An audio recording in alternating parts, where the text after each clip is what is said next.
ಪಿತನ ಸುತನ ಮತ್ತು ಪವಿತ್ರಾತ್ಮರ ನಾಮದಲ್ಲಿ ಆಮೇನ್.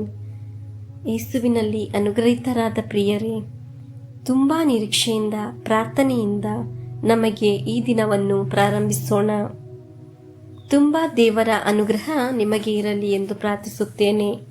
ಪುರಾತನ ಕಾಲದಲ್ಲಿ ದೇವರ ವಚನ ಸಾರುವಾಗ ಅದ್ಭುತಗಳು ಸಂಭವಿಸಿದ ಹಾಗೆ ಈ ಕಾಲಘಟ್ಟದಲ್ಲಿ ಅದ್ಭುತಗಳು ಸಂಭವಿಸಲಿ ಎಂದು ಪ್ರಾರ್ಥಿಸುತ್ತೇನೆ. ಅದ್ಭುತಗಳು ಸಂಭವಿಸುತ್ತದೆ. ದೇವರ ವಚನ ಸಾರುವಾಗ ಆ ವಚನ ಅದ್ಭುತಗಳನ್ನು ಮಾಡಿ ದೇವರು ಆ ವಚನವನ್ನು ಸಾಕ್ಷಾತ್ಕರಿಸುತ್ತಾರೆ. ಅನೇಕ ಸಾಕ್ಷಿಗಳು ದೇವರು ಮಾಡಿದ ಅದ್ಭುತವನ್ನು ನಾವು ಕೇಳುತ್ತಿದ್ದೇವೆ, ನೋಡುತ್ತಿದ್ದೇವೆ ಹಾಗೂ ಸಾಕ್ಷಿಯಾಗುತ್ತಿದ್ದೇವೆ. ಎಲ್ಲ ಮಹತ್ವವು ಮಹಿಮೆಯು ದೇವರಿಗೆ ಸಮರ್ಪಿಸೋಣ. ನಾವು ದೇವರ ಕರಗಳಲ್ಲಿ ಸಾಧಾರಣ ಉಪಕರಣಗಳು ಮಾತ್ರ. ದೇವರು ಕೊಟ್ಟಿದ್ದಲ್ಲದೆ ಒಂದು ಸಹ ಈ ಜೀವನದಲ್ಲಿ ಇಲ್ಲ. ಇವತ್ತು ನಿಮಗಾಗಿ ಪ್ರಾರ್ಥಿಸುತ್ತೇನೆ. ಪ್ರತಿದಿನ ವಚನವನ್ನು ಕೇಳುವುದು ಒಂದು ಸಾಧಾರಣವಾದ ಕಾರ್ಯವಲ್ಲ, ಅದು ಅಸಾಧಾರಣ ಕಾರ್ಯವನ್ನು ಸೃಷ್ಟಿಸುತ್ತದೆ.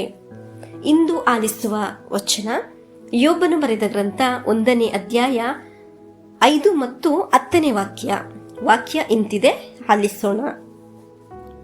ಔತಣದ ಸರದಿ ತೀರಿದ ಬಳಿಕ ಯೋಬನು ತನ್ನ ಮಕ್ಕಳು ಒಂದು ವೇಳೆ ಪಾಪ ಮಾಡಿ ಮನದಲ್ಲೇ ದೇವರನ್ನು ದೋಷಿಸಿರಬಹುದೆಂದುಕೊಂಡು ಅವರನ್ನು ಕರೆಸಿ ಶುದ್ಧೀಕರಣ ಮಾಡಿಸುತ್ತಿದ್ದನು.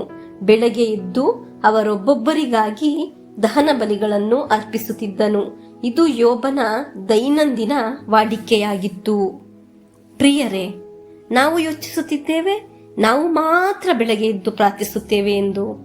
ಅದು ಎಷ್ಟೋ ವರ್ಷದ ಹಿಂದೆ ಇದ್ದ ಒಂದು ಕಾರ್ಯವಾಗಿದೆ. ಬೆಳಗಿನ ಜಾವ ಎದ್ದು ಯೋಬನು ಮಕ್ಕಳಿಗಾಗಿ ದಹನ ಬಲಿಯನ್ನು ಅರ್ಪಿಸುತ್ತಾ ಇದ್ದನು.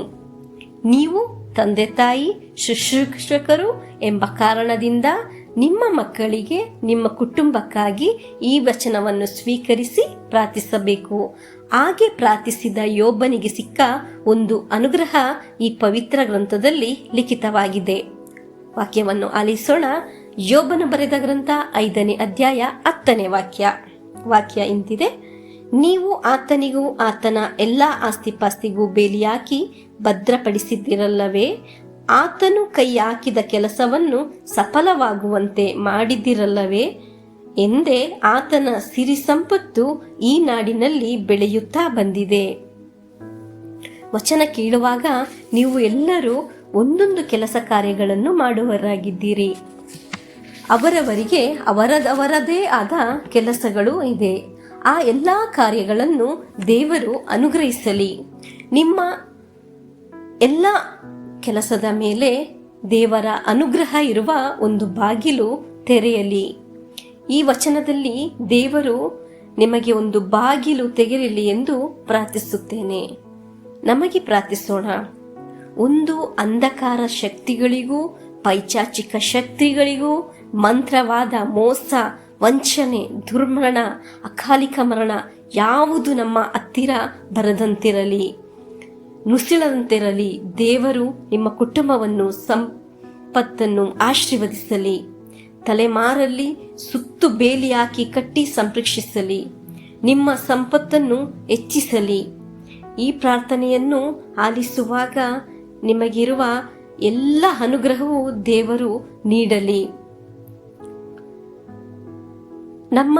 ನಮಗೆ ಸಂಪತ್ತೇ ಅಲ್ಲ ನಮ್ಮ ಸಂರಕ್ಷಿಸುವುದು ದೇವರ ಕಟಾಕ್ಷ, ಅನುಗ್ರಹ ನಮ್ಮನ್ನು ಆರೋಗ್ಯದಿಂದ ಸಂರಕ್ಷಿಸುವುದು, ನಡೆಸುವುದು. ಈ ದಿನ ವಚನ ಕೇಳಿ ಪ್ರಾರ್ಥಿಸುವಾಗ ನಿಮ್ಮ ಕುಟುಂಬ ಎಲ್ಲರನ್ನು ನೆನೆಸಿ ಪ್ರಾರ್ಥಿಸುತ್ತೇನೆ. ದೂರ ಇರುವ ಹತ್ತಿರ ಇರುವ ಎಲ್ಲರನ್ನು ಪ್ರಾರ್ಥಿಸುತ್ತೇನೆ. ದಹನ ಬಲಿ ಯೋಬನ ಕುಟುಂಬವನ್ನು ಬೇಲಿ ಕಟ್ಟಿ ಅನುಗ್ರಹಿಸಿದ ರೀತಿ ಇವತ್ತು ನಮ್ಮನ್ನು, ನಮ್ಮ ಕುಟುಂಬವನ್ನು ರೋಗದಿಂದ, ದುರ್ಮರಣದಿಂದ ಸಂರಕ್ಷಿಸಲಿ. ಯೇಸುವಿನ ಅನುಗ್ರಹ ನಮ್ಮ ಮೇಲೆ ಇರಲಿ. ಆಮೇನ್.